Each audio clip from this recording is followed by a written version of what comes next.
এরপর সেই জাদুর বালকটি একটি জাদুকরী সোনার হাঁসে পরিণত হয়। আরে টয়া, এই হাঁসের ঘরের ভিতরে তো সোনা আর সোনা, চারদিকে কত সোনার ডিম। টয়া, রান্নাটা কি হলো? আর কত দূর সময় লাগবে? বাড়িতে যে আরো কত কাজ পড়ে আছে, তাড়াতাড়ি সারতে হবে। তোর মামার যে শহর থেকে ফেরার সময় হয়ে এসেছে, এসে যদি দেখে তুই কাজ করছিস তাহলে তো ভাববে তোকে দিয়ে আমি বাড়ির সব কাজ করাই, তারপর আমাকে দু চারটা আবার কথাও শুনিয়ে দেবে। তাড়াতাড়ি কাজগুলো শেষ করে ফেলতো। মামি, আজকে মামা আসবে, কি মজা! হে মামি, আমার কাজ প্রায় শেষ হয়ে এসেছে।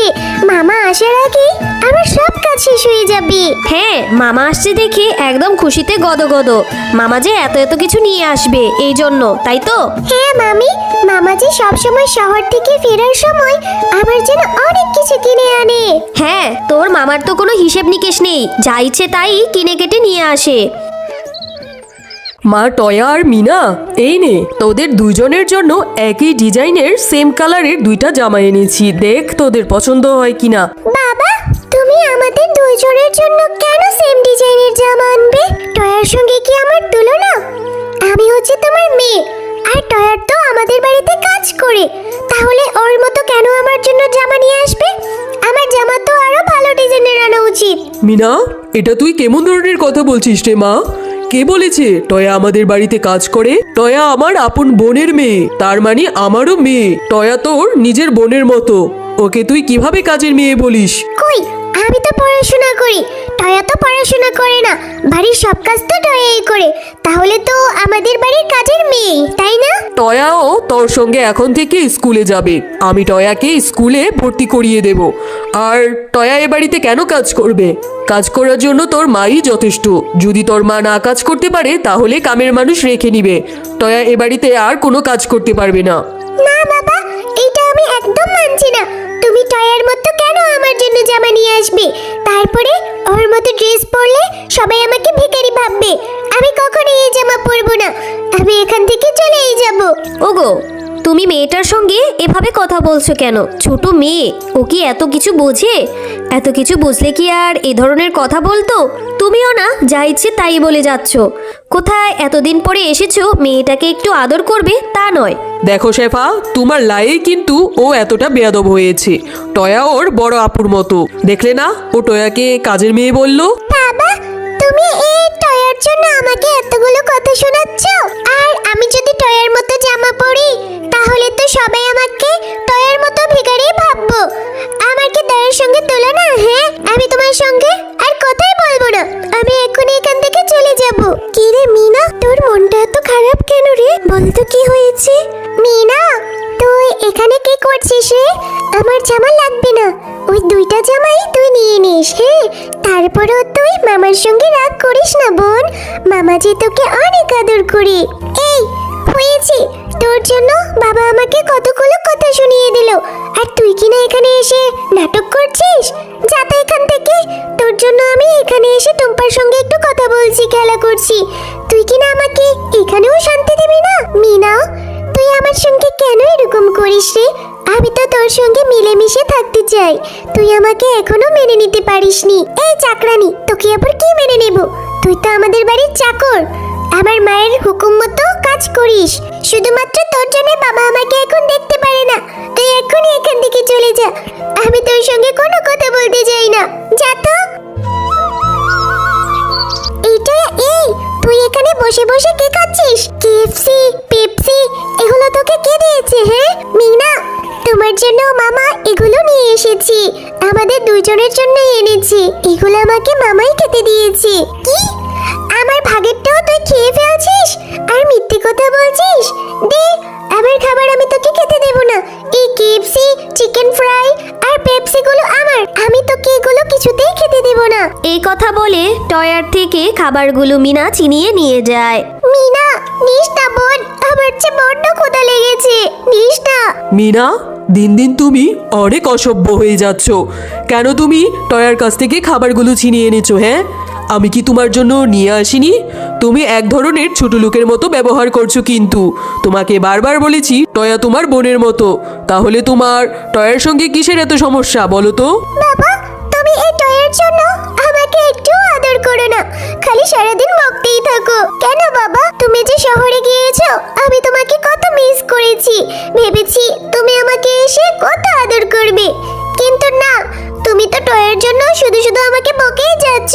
না মিনা, আমি তোমাকে একদম বকিনি। আমি শুধু বলেছি টয়ার সঙ্গে ভালোভাবে মিশতে। ও তোমার বোনের মতো, ওর সঙ্গে তুমি এরকম ব্যবহার করলে ও যে মনে খুব কষ্ট পায়। ওর যে পৃথিবীতে আমরা ছাড়া আর কেউ নেই, এরকম কিছুই না মিনা। আমি তোমাকেও আদর করি, টয়াকেও আদর করি।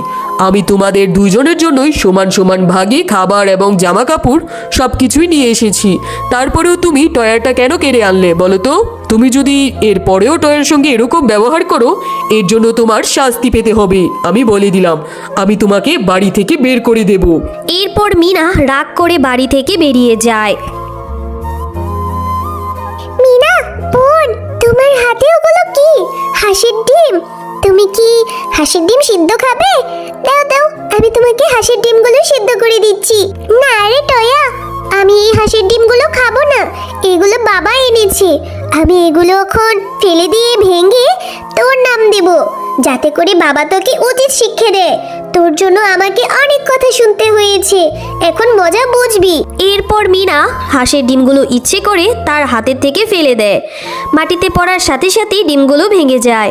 বাবা, মা, তাড়াতাড়ি করে এসে দেখে যাও টয়া এগুলো কি করেছে। টয়া হাঁসের ডিমগুলো ফেলে ভেঙে ফেলেছে। আরে, এতগুলো হাঁসের ডিম কি করে ভাঙলো রে মিনা? মা, আমি টয়াকে বললাম আমাকে একটা হাঁসের ডিম সিদ্ধ করে দিতে। টয়া বলল, আমি কি তোদের বাড়ির কাজের মেয়ে? এই কথা বলে আমার হাত থেকে হাঁসের ডিমগুলো নিয়ে মাটিতে ফেলে ভেঙে দিল মা। কি সব বলছিস রে মিনা? এত শখের আমার হাঁসের ডিমগুলো এই টয়া কিনা ভেঙে ফেললো। ওগো, এবার তুমি কিছু একটা করো। তোমার ভাগ্নিকে তো তুমি কিছুই বলো না, সব দোষ তো আমার মেয়ের। আমার মেয়ের তো বেয়াদব অসভ্য। এবার যদি তুমি কিছু না বলো, তাহলে আমি আমার মেয়েকে নিয়ে এক্ষুনি বাড়ি থেকে বেরিয়ে যাব। টয়া, তোকে আমি আদর করতে করতে তুই একদম মাথায় উঠে গিয়েছিস। আমি তোর থেকে এরকমটা কখনো আশা করিনি। যা, তুই এক্ষুনি আমার বাড়ি থেকে বেরিয়ে যা। মামা, আমি এইসব কিছু করিনি। মিনা মিথ্যে কথা বলছে মামা, আমি এইগুলো করিনি। মিনাই ওর হাতের থেকে ডিমগুলো ফেলে ভেঙে ফেলেছে। আর আমি কোথায় যাব? আমার যে যাওয়ার কোনো জায়গা নেই মামা। আমি এত কিছু জানি না। তোর জন্য আমি আমার নিজের মেয়েকে অনেক বকেছি। তুই এক্ষুনি আমার চোখের সামনে থেকে চলে যা। এরপর টয়া সেই বাড়ি থেকে চলে যায় আর বনের মধ্যে বসে বসে কান্না করতে থাকে। মামা আমার কথা বিশ্বাস করলো না। মিনা আমার সঙ্গে কেন এরকম করে? মিষ্টি মেয়ে, তুমি এখানে বসে বসে এভাবে এই গহীন জঙ্গলে কাঁদছো কেন? কি হয়েছে তোমার, আমাকে বলো। এরপর টয়া সবকিছু পরীটাকে খুলে বলে। তারপর পরী জাদু করে একটা পাখির পালক এনে দেয়। টয়া, এই পালকটা নিয়ে তুমি তোমার মামা বাড়িতে যাও, আর তুমি এই পালকের কাছে যা চাইবে সেইটাই পূরণ করবে। তবে হে, এই পালক তোমার শুধুমাত্র একটি ইচ্ছেই পূরণ করবে। কিন্তু পরি, এই পালকটা নিয়ে গেলে তো মামা মামি আমাকে ক্ষমা করবে না, আমার কথা বিশ্বাস করবে না, আমাকে আরো বকা দিবে। না টয়া, তুমি এই পলকটা নিয়ে তোমার বাড়িতে গিয়েই দেখো না, তোমার মামি একদম খুশি হয়ে যাবে আর তোমাকে আরো আদর করবে। কিরে টয়া, তোকে না তোর মামা বাড়ি থেকে বের করে দিল? আবার কেন এসেছিস আমাদের সুখে সংসারে অশান্তি করতে? মামি, এই দেখো আমি তোমার জন্য কি নিয়ে এসেছি। এই পালকটা দিয়ে যা ইচ্ছে তাই তুমি চাইতে পারবে, তবে এই পালকটা তোমার একটি ইচ্ছে পূরণ করবে। ঠিক আছে, তাহলে তুই পালকটার কাছে আমার জন্য একটি সোনার হাঁস চা, যে হাঁসের মধ্যে অনেক সোনার ডিম থাকবে, আর সেই সোনার ডিম দিয়ে আমি কোটিপতি হয়ে যাব। চাদর পালক, তুমি আমার মামিমার জন্য একটা বড় সোনার হাঁস এনে দাও, যে হাঁসের মধ্যে অনেক সোনার ডিম থাকবে।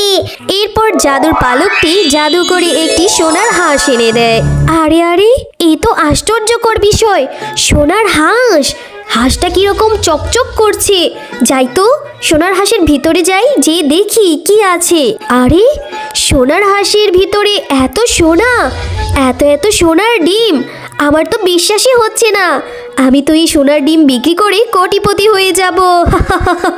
মামি, এখন তো আমাকে আর আগের মতো বকবে না, আমাকে তো এখন থেকে তুমি আদর করবে, তাই না মামি? হ্যাঁ রে টয়া, তোর জন্য আমার এতদিনের স্বপ্ন পূরণ হলো। আমার খুব ইচ্ছে ছিল কোটিপতি হওয়ার। তোকে এখন থেকে আমি আমার নিজের মেয়ের মতো আদর করব। হ্যালো বন্ধুরা, গল্পটি ভালো লেগে থাকলে চ্যানেলটি সাবস্ক্রাইব করে দিবেন এবং পাশে থাকা বেল আইকনটিতে প্রেস করে আমাদের পাশেই থাকবেন। ধন্যবাদ।